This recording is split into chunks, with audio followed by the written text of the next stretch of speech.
I know the Senate Finance Committee will separately come up with its own plan, and they'll reconcile those differences. Do you know at this point, Director, whether there'll be a dramatic difference between what the House Ways and Means has come up with?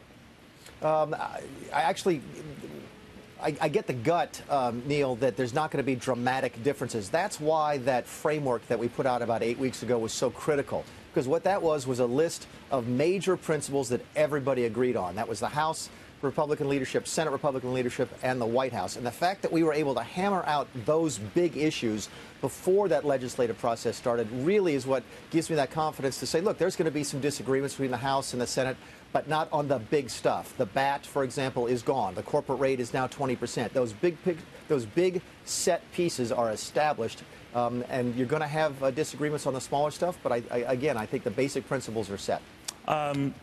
You know, people have gone back and forth on this and the timing of votes and everything else. And I think you were quoted as recently saying, sir, I hope I got it right, that you were not confident at this point that there would be Democratic votes there, despite all the overtures Republicans made to Democrats to make this less of a rich tax cut. They still argue it's a benefit to the rich. So do you think that your colleagues, at least your old friends in the House, did a lot to win over and impress Democrats for nothing? I'm not sure that quote that you just gave for me sounds like it was partially correct, because what I think I've said a couple of times is then follow it up and say, but if they know it's going to pass, some of them, in fact, many of them may end up voting for it. I spent more time talking about that in the Senate than in the House, but I think the same principle applies. The Democrats are simply not in a place politically in this environment to give us the votes necessary to get it across the finish line. But if we can convince them that it's going to pass anyway without their support, I think there's actually a bunch of Democrats who think this is good policy, especially in the Senate. So I've not given up on... So that's more of a Senate issue, just to be clear, sir, than it is a House issue. Yeah, again, I think we look at it because the margins are tighter in the Senate than they are in the House. Yeah. Are you surprised? I mean, you were, probably still are, a big deficit hawk in your days in the House. Everything was fair game for you to go after, and the rap against this tax cut, as you know, and given some of the rules that are in place here, going back to the 70s and the Byrd rule and all of that, and making the numbers add up and balance out, that it limits what you can do on tax cuts, period. And in the end, everyone seems to be disappointed. Those who wanted big tax cuts, they get disappointed. People who want control over the deficit, like John McCain, they get disappointed. Was it worth it? Oh, it's absolutely worth it, because I still am a big deficit hawk. In fact, that's why I'm spending so much time on this tax bill and encouraging Congress to pass it, because the deficit equation is pretty simple, Neil. It's revenues minus expenses, and when your expenses are bigger than revenues, you end up with a deficit. That's a two-variable equation.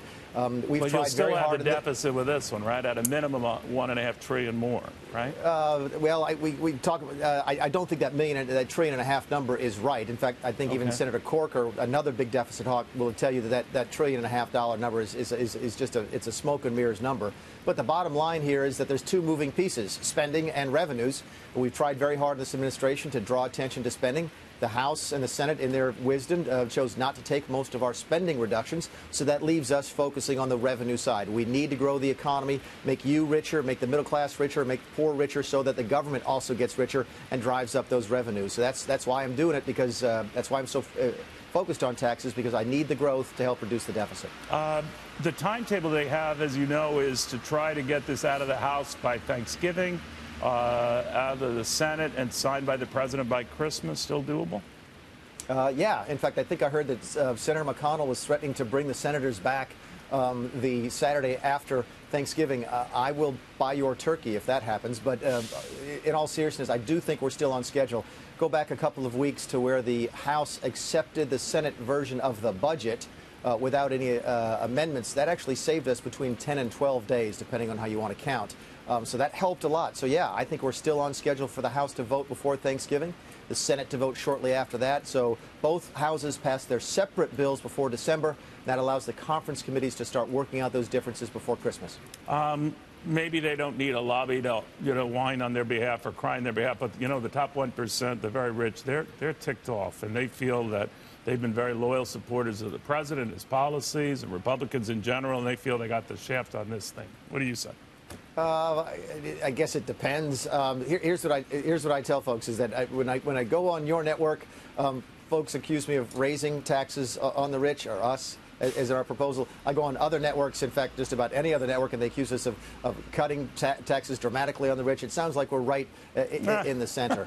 And I think, in fairness and more seriously, now, you can't really give an opinion on a specific impact on a specific taxpayer until you see a final version of the bill. But what's important for the president, again, I hate to repeat myself, but that's the business we're in. The president's fundamental principles here were middle class pays less, and it's simpler for them and fair, and corporations get down to that 20% rate. That's what we focus on. The rest of the stuff is up to the House and the Senate. Sir, it's always a pleasure. Thank you very, very much. Mick Mulvaney, the White House Office of Management and Budget Director. Good seeing you again.